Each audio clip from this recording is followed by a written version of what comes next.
Seorang monster wanita sedang mencari saudaranya yang hilang diculik, dan di tempat ini dia mendengar teriakan sang adik. Apakah mereka akan bertemu? Sebelumnya, murid laki-laki ini sedang bersedih karena kehilangan kekasihnya yang tewas akibat serangan seorang monster di bus sekolah mereka yang diceritakan pada part sebelumnya. Maka, ia pun berencana untuk membalaskan dendamnya pada monster itu yang telah merenggut wanita yang dicintainya. Ia pun melampiaskan amarahnya terlebih dahulu pada adik monster itu. Ia mencabut semua gigi si anak monster agar monster itu tidak lagi dapat memakan daging manusia sebagai makanan utamanya. Mereka pun mulai menyusun rencana menjebak si monster wanita.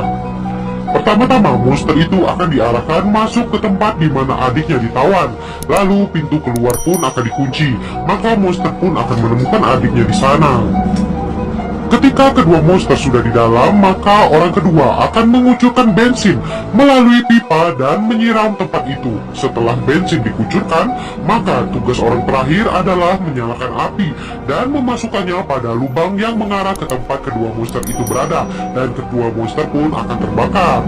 Akhirnya tibalah malam eksekusi rencana itu. Sang monster wanita pun sudah datang dan mendengar teriakan saudaranya. Namun tak disangka, anak laki-laki ini pun merubah skenario yang akan dilaksanakan. Ia pun keluar dari tempat persembunyiannya. Monster itu akan mengejarnya, namun ia mendengar suara dering handphone dari dalam Tedmon. Anak tadi masuk ke dalam lalu mengunci pintu itu.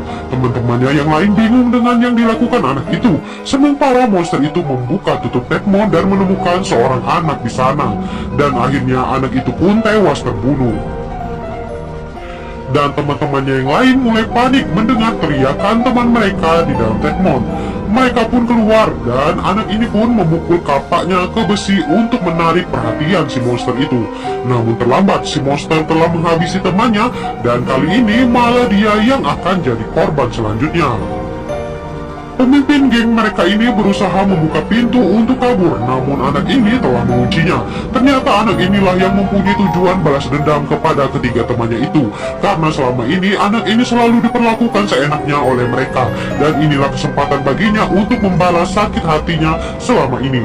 Temannya yang berada di luar memohon agar dibukakan pintu, namun anak ini tidak akan melewatkan kesempatan melenyapkan ketiga temannya itu. Akhirnya dia pun mendengar monster itu telah menghabisi teman-temannya.